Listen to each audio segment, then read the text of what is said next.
भुजबळ आणि आमच्यामध्ये कोणतीही चर्चा नाही असं स्पष्टीकरण खासदार संजय राऊत यांनी दिलंय।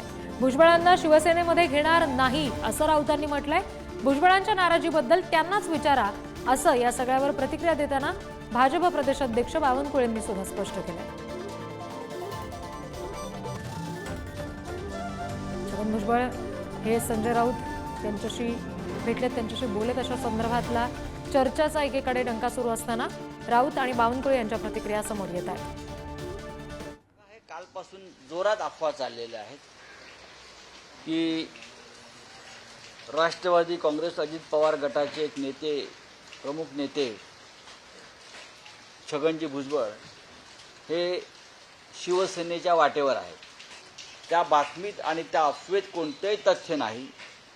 छगन भुजबळ यांच्याशी शिवसेनेचा कोणत्याही प्रकारचा राजकीय संवाद नाही, झालेला नाही, होण्याची शक्यता नाही। कारण तरी आता स्वतःचा एक मार्ग निवडलेला आहे, त्यांच्या काही भूमिका आहेत, त्या भूमिकांशी शिवसेनेचा भूमिका मेळ खाणार नाही। छगन भुजबळ साहेबांना विचारावं लागेल की त्यांची नाराजी काय आहे, त्यांच्या भूमिका काय आहेत। त्यांच्या भूमिकेबद्दल मी माझं मत व्यक्त करणे योग्य होणार नाही। दादा गटाला दादाला टार्गेट केलं तर आम्ही विधानसभेत वेगळा विचार करू। नाही, कोणी म्हटलं, कशाला म्हटलं? आमच्याकडनं असं कोणी बोलतही नाही, आमच्याकडनं कोणी असं प्रयत्नही करत नाही।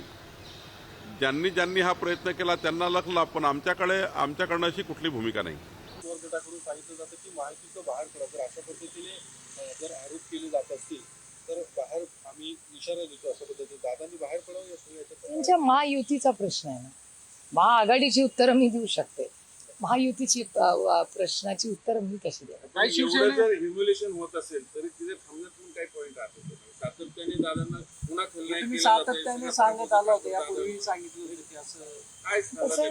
भारतीय जनता पक्ष आणि मित्र पक्ष, मी सांगितलं तसं मी 10-15 वर्ष 18 वर्ष खासदार आहे मी आता। 18 वर्षात फार जवळून मी पाहिलेले आणि त्यांची जे मित्र पक्षांची सुख आणि दुःखात दोन्ही मी राहिलेले आहे, त्यामुळे मला काही आश्चर्य वाटत नाही।